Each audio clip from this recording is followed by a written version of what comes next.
লা ইলাহা ইল্লাল্লাহ লা হাওলা ওয়ালা কুওয়াতা ইল্লা বিল্লাহ। আশহুরুল হুরুম, হারাম মাস। কোনটা কোনটা হারাম মাস বলেন তো, কে পারবেন বলতে? হ্যাঁ, চারটি। কি কি? একটা তো আমি বলে দিয়েছি আলোচনাতে, রজব, মুহররম,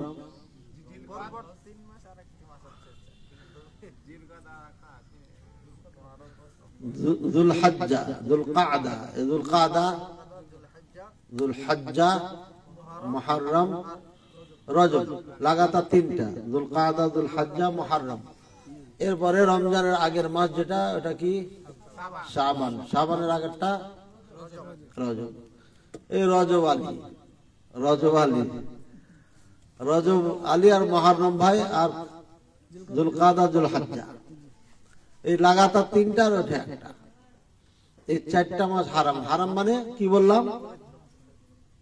হারাম মানে হারাম। কি হারাম? এখানে মারামারি, কাটাকাটি, গালাগালি, কারোর উপর আক্রমণ, কারোর মাল সম্পদ ছিনিয়ে নেওয়া অনুমতি ছিল না। কখন? এটা জাহেলিয়াতের যুগে। ইসলাম আসার আগে নিয়ম ছিল। চিন্তা করেন, ইসলাম আসার আগে নিয়ম ছিল যে একজন আর একজনের উপরে 4 মাসের জন্য নিরাপদ। 4 মাস কেউ কারোর উপরে হামলা করতো না। পুরো আরবে এই নিয়ম মানত তারা। আমাদের বাংলাদেশে এমন কোন মাস আছে যে এই মাসে কেউ কাউকে গালিগালাজ করবে না, মারামারি কাটাকাটি করবে না? আছে? মাস নাই। দিন আছে? দিনও নাই। কোন ঘন্টা আছে? কোন সময় আছে? কিছুই নাই। তাহলে বাংলাদেশ থেকে জাহেলিয়াতের যুগ ভালো না খারাপ? সচরাচর চলাফেরার দিক দিয়ে ভালো ছিল। ইমান আকীদার দিক দিয়ে ভিন্ন কথা। যেহেতু তারা ইসলামী মানত, ইসলাম ছিল না, এই জন্য এটার সঙ্গে তাদের তুলনা করা যাবে না। তো জাহেলিয়াতের যুগে একটা সময় ছিল গোটা আরবে ঘোরাফেরা করতে পারত একটা মানুষ। আর এই মুসলমানদের যুগে, ইসলামের যুগে, আমরা এমন কোন একটা দিন নাই যে দিনে নিরাপদ একজন আরেকজন থেকে। আমরা এই যে ওয়াজ মাহফিল করে বাড়ি যাব, বলে এ রাস্তা দিয়ে না, এ রাস্তা দিয়ে চলো, কারণ ডাকাইতে ধরবে।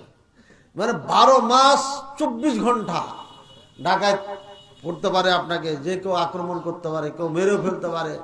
এই তো ওয়াজ করে বেড়েছে, একে না মানলে তো আমাদের সমস্যা আছে। হ্যাঁ, একে মেরে ফেলতে, ইজিলি একদম মেরে ফেলতে, কোন হিসাব নিকাশ নাই। বিনা হিসাবে বাংলাদেশে ধর্ষণ, চুরি, ডাকাতি যত কিছু হচ্ছে, এদের হিসাব হচ্ছে নাকি বলেন? একটা ধর্ষকের কি ফাঁসি হয়েছে দেখেছেন? একজন খুনির কোন ফাঁসি হয়েছে দেখেছেন? শেখ মুজিবুর রহমানের খুনি ছাড়া এদেশের মাটিতে কাউরি বিচার হয়েছে? হয় না। এই হলো আমাদের দেশের অবস্থা। সুতরাং জাহেলিয়াতের নিয়মটা আমাদের বর্তমানে এই ইসলাম আসার পরও বাংলাদেশের থেকে ভালো ছিল। এই জন্য ওদেরকে যদি আমরা বর্বরতার যুগ বলি, তাহলে আমাদেরকে ডবল বর্বরতার যুগ বলতে হবে বাংলাদেশকে। আল্লাহ দেশের মানুষকে হেদায়েত দান করুন, বলেন আমিন। আমিন বলেন। ভাইয়ের আমার, আল্লাহ তাআলা এই ইসলামকে এমনি এমনি আমাদের মাঝে নিয়ে আসে নাই। অনেক কষ্টের মাধ্যমে ইসলাম আমাদের কাছে আসছে, এবং 1 লক্ষ মানুষকে সামনে রেখে রাসূল সাল্লাল্লাহু আলাইহি ওয়াসাল্লাম বক্তব্য দিয়েছিলেন হজ্জাতুল ওয়াদা, বিদায় হজে। আর সেই মানুষগুলো গোটা পৃথিবীতে ইসলাম পৌঁছে দিয়েছে। আজকে একটা ভিডিও দেখলাম, কোন দেশে এটা? রাশিয়াতে। হ্যাঁ, রাশিয়াতে এমন একটা এলাকা আছে যে এলাকা পুরো বরফ, পানি এভাবে উপরে মারতেছে, গরম পানি, একদম ফুটন্ত পানি, জমিনে পড়তে পড়তে পাথর হয়ে গেছে, বরফ হয়ে গেছে, জমাট ধরে গেছে। কি পরিমাণ ঠান্ডা! ওইখানে মুসলমান বসবাস করে, মসজিদ আছে, বলো সুবহানাল্লাহ। এবং একটা লোক আছে, ওর নাম কি বিনয়ামিন না কি জানে, দেখেননি কেউ? বিনয়ামিনে কিছুদিন আগে ভোটের সময়, জুলাইয়ের আন্দোলনের সময় সে অনেক ভিডিও টিডিও ছেড়েছে উনি। তো ইনি অস্ট্রেলিয়া গেছেন। হ্যাঁ, যা পুরা নাম জানা বিনিয়ামিন এই ধরনের নাম আছে তার, এই নামই বনিয়ামিন। হ্যাঁ, এই লোকটা অস্ট্রেলিয়াতে এক দ্বীপে গেছে, একদম দ্বীপ, যে দ্বীপে মানুষজন খুব কম যায়। ওখানে যা দেখছে একটা মসজিদের একটা টুপি দাড়িওয়ালা লোক বসে আছে। পায়ে তো খুব খুশি, বলছে আমি নামাজ কালাম ঠিক মতো করি না, পড়ি না, ঠিক আছে, কিন্তু আমি মসজিদ আর এই মুসলমানকে দেখে এত খুশি হয়েছে যা ভাষায় ব্যক্ত করা সম্ভব না। সেই অস্ট্রেলিয়ায় কোন দ্বীপের মধ্যে সেখানে ইসলাম পৌঁছে গেছে। আর আল্লাহ রাসূল সাল্লাল্লাহু আলাইহি ওয়াসাল্লাম বলছেন যে কিয়ামতের আগে আগে পাকা কাঁচা কোনো বাড়ি ঘর থাকবে না যেখানে ইসলাম পৌঁছবে না। তো ইসলাম পৌঁছবে কিভাবে? আগে ইসলাম আরবিতে ছিল, পুরো আরব দেশ ছড়িয়ে যায়। এরপরে ইসলাম পারস্য দেশে ছড়িয়ে যায়। পারস্য দেশ থেকে আপনার ছড়াইতে ছড়াইতে ছড়াইতে এরপরে ধীরে ধীরে ইউরোপ আমেরিকায় চলে যায়। কিন্তু পুরো ইসলামটা ভালো কিছু শিখার আগেই ইহুদি খ্রিস্টানরা পরিকল্পিতভাবে মুসলমানকে জঙ্গি বানিয়ে দেয়। এই দাড়ি আর টুপি, এই যে একজন ভাই বড় বড় চুল ছেড়েছে, মানে এটা জঙ্গি চুল, আফগানি চুল, এটা না আফগানেরা বড়, মানে এই চুল দেখলে মানে এটা জঙ্গি চুল। এই চুল দেখলেই সন্দেহ হয়ে যায় যে এটা মনে হয় জঙ্গির সঙ্গে আছে কিনা। ইদানি 3 জনকে গ্রেপ্তার করেছে জঙ্গি সন্দেহে, লেখা আছে জঙ্গি সন্দেহে। আপনার সেই বেটা সন্দেহে কেন গ্রেপ্তার করবে? গোয়েন্দা ডিপার্টমেন্ট নাই? এরা কি কচু কাটে নাকি? একটা মানুষ, নিরপরাধ মানুষকে তুই সন্দেহ করে গ্রেপ্তার করবি কেন? আগে দেখ ও কি, কোথায় যায়, কি করে, ওর কৃষ্টি কালচার, কথাবার্তা সব শোনার পরে যদি সত্যিকারী জঙ্গি হয় তাকে ধরে না কেন? সন্দেহভাজন মানুষকে তুমি জঙ্গি বানিয়ে ধরবে কেন? এটা বাংলাদেশে এমন নষ্ট হচ্ছে না, হয় না? এর আগেও যখন বিএনপি সরকার ক্ষমতায় ছিল তখন এই জঙ্গিদের উৎপাত শুরু হয়ে যায়। পুলিশের গাড়িতে করে তারা বাংলা ভাই দৌড়িয়ে বেড়ায় এ প্রান্তের থেকে ও প্রান্তে, সর্বহারাদেরকে পিছে লাগিয়ে দেয় পুলিশেরা, পুলিশের গাড়ি দিয়া। হ্যাঁ, এটা চোখে দেখা আমাদের। পরবর্তীতে এই পুলিশই তাদেরকে গ্রেফতার করে। হইতে পারে কৌশলগত ভাবে তাদের ঘর বাড়ি সব জেনেছে, কোথায় থাকে, কি করে এরা। তো ঠিক আছে, আপনারা এত সুযোগ দিলেন কেন? একটা যুবক যদি দেখে পুলিশের গাড়িতে জঙ্গিরা ঘুরে বেড়াচ্ছে বাংলা ভাই, তাহলে তো মনে করবে তাহলে এটা তো বৈধতা পেয়ে গেছে, সুতরাং সে তো এখানে যোগ দিতে পারে।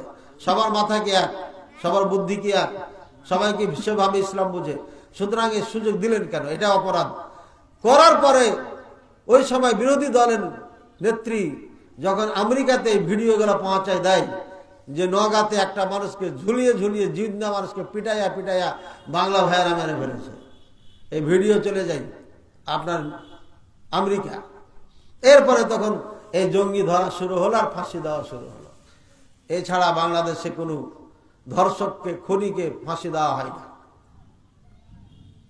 তো বোঝা যাচ্ছে ইসলাম পৌঁছার আগেই ইউরোপ আমেরিকার মানুষ দাড়ি টুপিকে জঙ্গি বানিয়ে দিয়েছে। আর এটাই আমাদের মাথায় ঢুকে গেছে। নেতারা মনে করে যে দাড়ি টুপি থাকলে জঙ্গি, অথচ পৃথিবীর ইতিহাসে দাড়ি টুপিওয়ালারা কখনো জঙ্গি ছিল না। মানে দাড়ি টুপি দিয়ে জঙ্গি বানানো হয়েছে, জঙ্গি বানানো হয়েছে যাতে দাড়ি টুপিওয়ালাদেরকে জঙ্গি মনে করে মানুষ। মিডল ইস্টে যে সমস্ত জঙ্গি সংগঠন আছে এদেরকে দাড়ি টুপি ছাড়িয়া মুসলমানকে আপনার কলঙ্কিত করার জন্য, ধ্বংস করার জন্য, বম্বিং করে মারার জন্য তাদেরকে এভাবে তৈরি করেছে আমেরিকা। আর ওই আমেরিকাই মুসলমানকে জঙ্গি বলে আক্রমণ করে, মারে, জুলুম অত্যাচার করে। আলাকুল্লে হাল যেটা বুঝাতে চেয়েছি, ইসলাম বর্তমানে পৃথিবীর আনাচে কানাচে পৌঁছে যায়। ডাক্তার জাকির নায়েকের ইংলিশ বক্তব্য, এই বক্তব্যের মাধ্যমে গোটা পৃথিবীতে ছড়িয়ে যায়, রাজা বাদশার কাছে পৌঁছে যায়, হিন্দুদের ঘরে ঘরে দাওয়াত পৌঁছে যায়। এরপরে আপনার মুস্কান নামে একটা মেয়ে আল্লাহু আকবার বলে তাকবীর দিল, এই আল্লাহু আকবার তাকবীরের ধ্বনি গোটা পৃথিবীতে পৌঁছে যায়।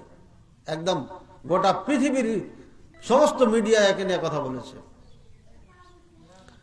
ফিলিস্তিনে যে ইহুদিরা, বর্বর ইহুদিরা মুসলমানদের উপর জুলুম অত্যাচার চালিয়েছে, এই অত্যাচারের ভিডিও কিছু কিছু ফাঁস ইউটিউবে পাওয়া যাচ্ছে, বিভিন্ন চ্যানেলে পাওয়া যাচ্ছে। এই গোটা পৃথিবীতে ছড়িয়ে গেছে, হ্যাঁ ইসলাম একটা ধর্ম আছে।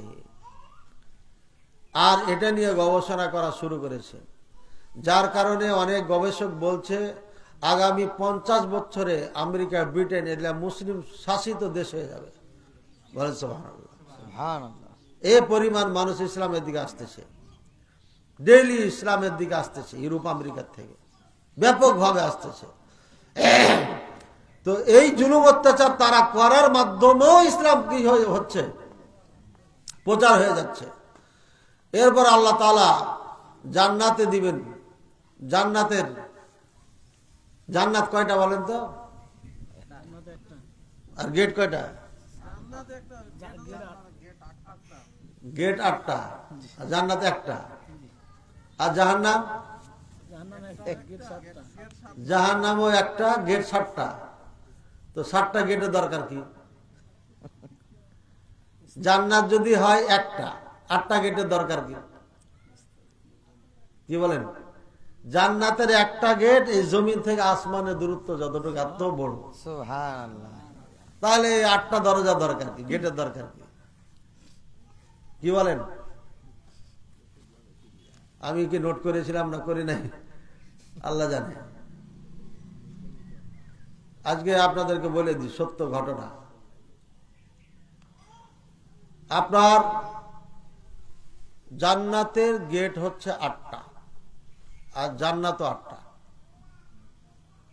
বুঝেছেন? 8টা ডিপার্টমেন্ট আছে এই জান্নাতের। একটা গেট আছে আপনার নামাজের। সাধারণ মানুষ সবাই নামাজ পড়ে না, এরপরে আর কোনো কাজ কাম আছে না? নাই। কি কাজ আছে নামাজের পরে?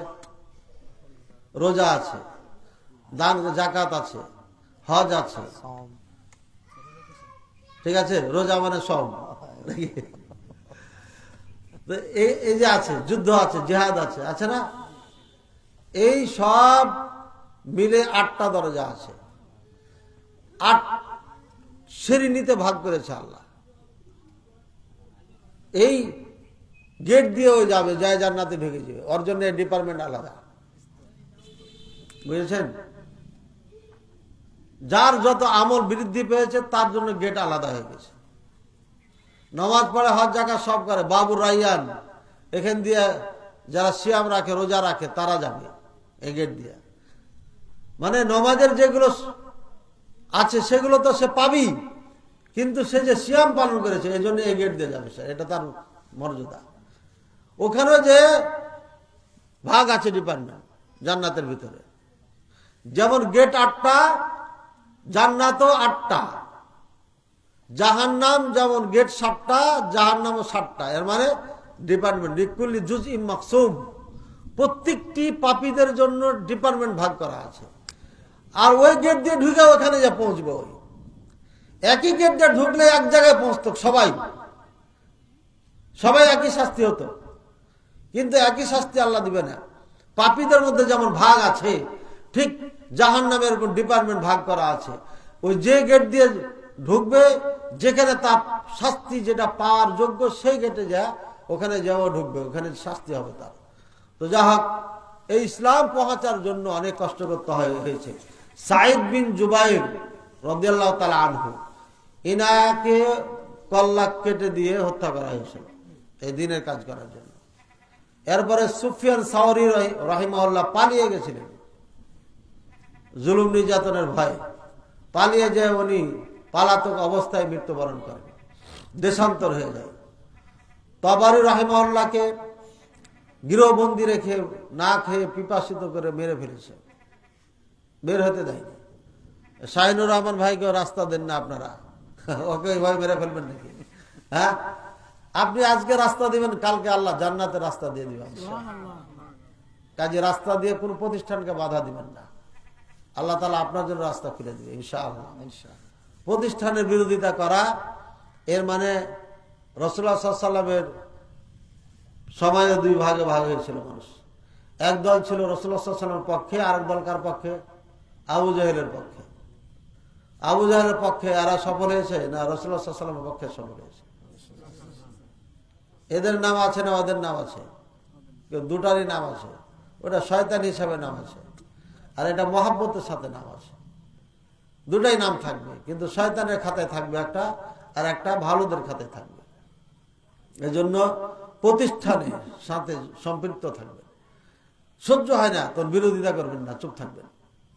এমন হয় না সহ্য হচ্ছে না, এই গরিবের ছেলেটা মাদ্রাসা দিয়ে দিলে এটা হলো নাকি?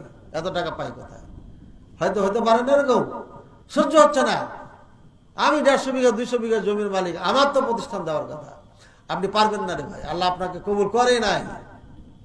কাজে আপনি হিংসা না করে সহযোগিতা করেন। যদি না পারেন তাহলে চুপ থাকেন আর আল্লাহর কাছে ক্ষমা চান, আল্লাহ কেন পারতেছি না। কিন্তু বিরোধিতা করা যাবে না। সবাই সঙ্গ দিয়ে প্রতিষ্ঠানকে এগিয়ে নেবেন ইনশাআল্লাহ। পারবেন তো? ইনশাআল্লাহ। আল্লাহ তাআলা কবুল করুন। ইমাম বুখারী রাহিমাহুল্লাহকে দেশান্তর করে দিল।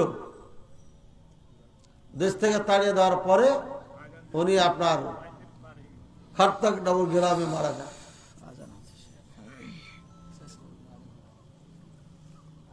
এখানে মসজিদ নাই,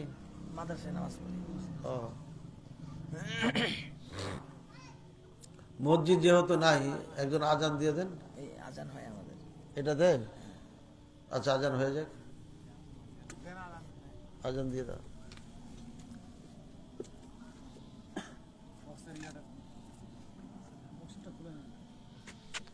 ধরে ধরে আজানটা এই হাতে নিয়ে দিয়ে দিলে হবে তো, থাকলে। হ্যাঁ বাস, দাও। খুলতে হবে না, খুলতে হবে না, ওইভাবে ওইভাবে।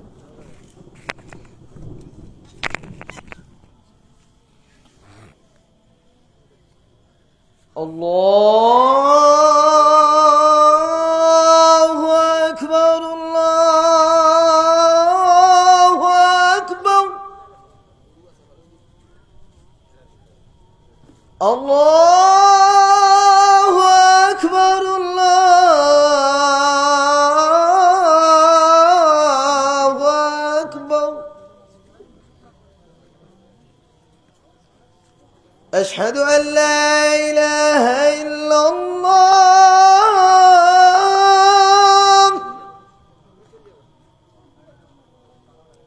আশহাদু আন লা ইলাহা ইল্লাল্লাহ,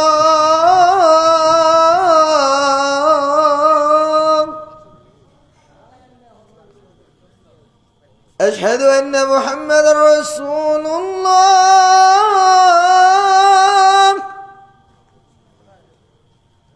আশহাদু আন্না মুহাম্মাদার রাসূল